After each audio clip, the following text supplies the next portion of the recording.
What's up, everyone? This is Mary Jane from the Brain Trust. I'm sitting here with two amazing musicians, Tom Hamilton and Tom McKee from Brothers Past. And we're sitting backstage at the Middle East in Boston, where tonight you guys will be playing with the Indobox. How are you guys doing? Fantastic. Thanks for having us. Yeah, it's great to be back in Boston. Awesome. We're so happy to have you guys here. So my first question is for you, Tom. For the people who maybe have never ever seen you before, can you explain what you guys sound like? We have a good pop sensibility with our songwriting, and it basically sounds like our live shows are kind of like a DJ remixing our studio songs in some kind of fashion with that. Okay, all right. Yeah, it's basically like electronic rock with songs. I mean, you know, we grew up listening to the Beatles and Pink Floyd and bands that wrote songs, and that was always our focus. I think when we got into like high school and college, we, you know, discovered the Dead and Fish and that sort of thing. Right. And try and tie the whole thing together in our own little way, but it's definitely electronic and it's definitely catchy songs. Yeah, definitely catchy for sure. So you guys started in 2000? 2001. 2001. Can you quickly tell me how you guys started the Brothers Past? Me and Tom met at his college. We kind of stumbled upon Clay Parnell. He was passed out in an alley somewhere. We picked him up and washed him off. And Rick, you know, same kind of thing. You know, we knew Rick from playing around the Philly area, and he was like, "Hey, heard you're looking for a drummer." And he showed up with the worst drum kit I've ever seen. And but yeah, that was it. We kind of just were like, all right, let's do this, and hopped in a band, and here we are 10 years later. Awesome. Well, something has definitely worked. But let's talk about something else that was pretty exciting. This past October was your 10th anniversary, and in honor for that, you guys did something special. You've been releasing unreleased material and unreleased soundboards. Can you guys talk about that?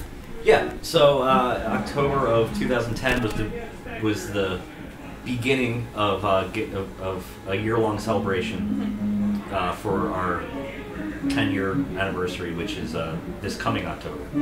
And me and Tom were talking about like trying to think of something fun to do about it, and we have a lot of songs that, you know, over the years making records that just didn't make the cut, and but they're cool tunes, you know. I mean, like, you know, our first record, Wonderful Day, was a concept record, so, you know, that was very specific to, you know, a specific vision. So there were songs that didn't make that, and, you know, As Fields Call Goodbye also had its own vibe, and there were things that didn't go there. So, you know, we have a lot of songs that just never made it out of the studio and into our fans' hands. So we're like, well, let's get back in the studio and get this stuff together. And it's cool for us because we're also making a new record, you know, of new material at the same time. So it's helping us learn to be better producers, and just, you know, I know for me personally, it's definitely making me much more savvy in the studio and, you know, producing all the stuff.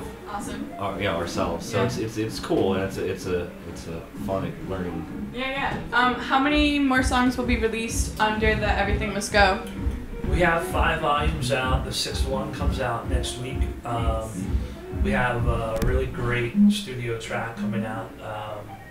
That's a version of a song called Machine. And all the releases have been very organic. We've been designing the album covers ourselves, and, you know, basically just releasing everything through our website directly to our fans. So it kind of lets us kind of experiment with that model of the music business as well, which is something that we have never done before. Yeah, I absolutely have to say I love what I've been hearing off your new tracks that are coming out. They're really, really awesome. But let's quickly talk about the album that you guys are working on right now, the new one. And I've listened to, you know, all past like 4 albums you guys have put out. I'm wondering, are you guys using new like sounds or instruments or technology in this album than rather like in the past? I think one of the things that we've been trying to do since we made This Feeling's Called Goodbye, and this is really kind of his vision and his idea, but we're trying to humanize electronic music in a way, and we're using these computers and these very sort of, you know, sterile arpeggiators and things that are very machine and computerized, and we're trying to incorporate the human element into it so that it doesn't only sound perfect, and then it doesn't only sound, you know, just like on a grid, you know, and so there, you know, there's a lot, yeah, and there's a lot of, you know, hey, we've got this really cool electronic sounding thing, let's put like an an acoustic guitar, or like you know, an old upright piano, or you know, just ways to blend the two in new ways. And that's really sort of, I think, what the vision for the new record is, and just really our whole approach to making music right now is how can we humanize, you know, this idea of electronic music and sort of bring it back into this idea of, you know, musicians playing music instead of just pressing play on a laptop. Yeah, that's so exciting. I think it's going to be, you know, your best year and your best album yet.